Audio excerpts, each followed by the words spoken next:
Imagine waking up tomorrow and there's no running water, no taps, no toilets, no showers.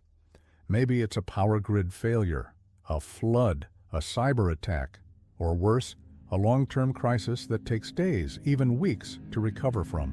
What would you do? Water is one of the first resources to vanish in a disaster, and without it, most people are in serious trouble within 72 hours.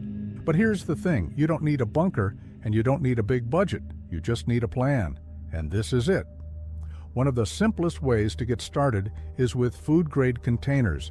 They're affordable, easy to find, and come in all shapes and sizes.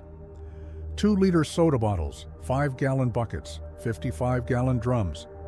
As long as they're food safe, they'll do the job. Before you fill anything, make sure it's thoroughly cleaned. Use a diluted bleach solution, 1 teaspoon of unscented bleach per quart of water. Rinse it well. Let it dry completely. Then fill it with clean, drinkable water. Seal it tight. Label it with the date. And store it in a cool, dark place, away from sunlight, chemicals, or temperature swings. Refresh that water every 6 to 12 months to keep it fresh. If you have a roof and some gutters, you're already sitting on a free water supply. Rain.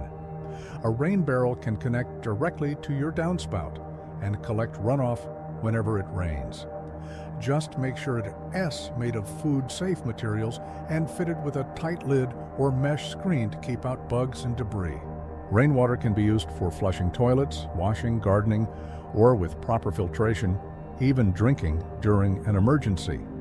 Clean your barrel regularly and check local laws to make sure rainwater collection is allowed where you live. If you're tight on space or always on the move, collapsible water bags are an excellent option. These lightweight foldable containers store flat when not in use and can hold several gallons once filled. Most are made with BPA-free plastic and include handles or spouts for easy use. They're ideal for bug-out bags, emergency kits, or small apartments where space is limited.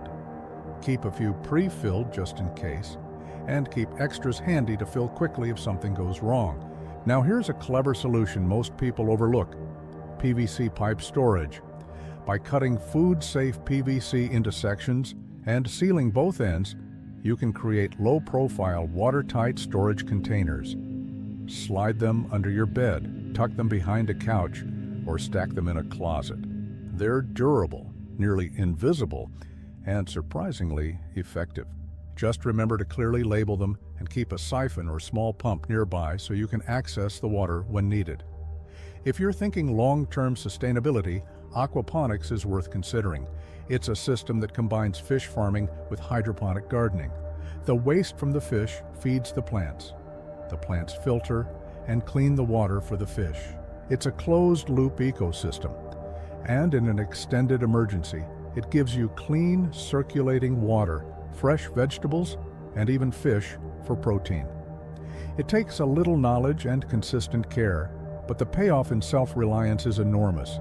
But no matter how or where you store your water, there's one thing you absolutely cannot overlook: filtration.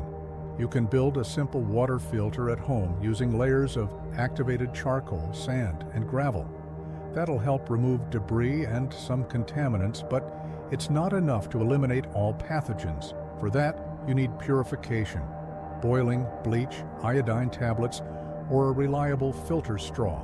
Always assume that any untreated water might be unsafe.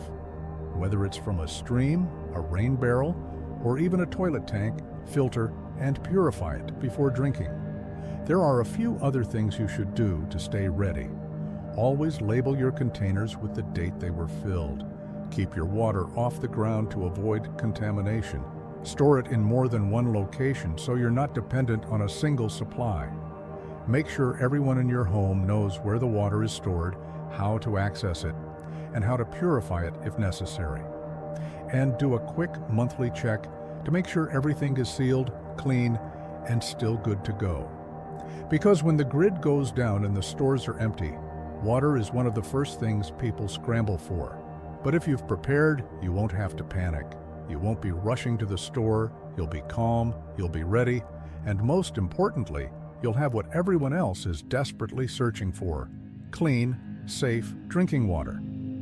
If you want to take your preparedness even further, download the free printable checklist linked below. It covers storage sizes, purification methods, container types, and a rotation schedule, so you always know what to check and when. And if you found this helpful, share it with someone who could use it. Because in a real emergency, knowing where your next gallon of water is coming from changes everything. Stay smart, stay ready, and stay hydrated.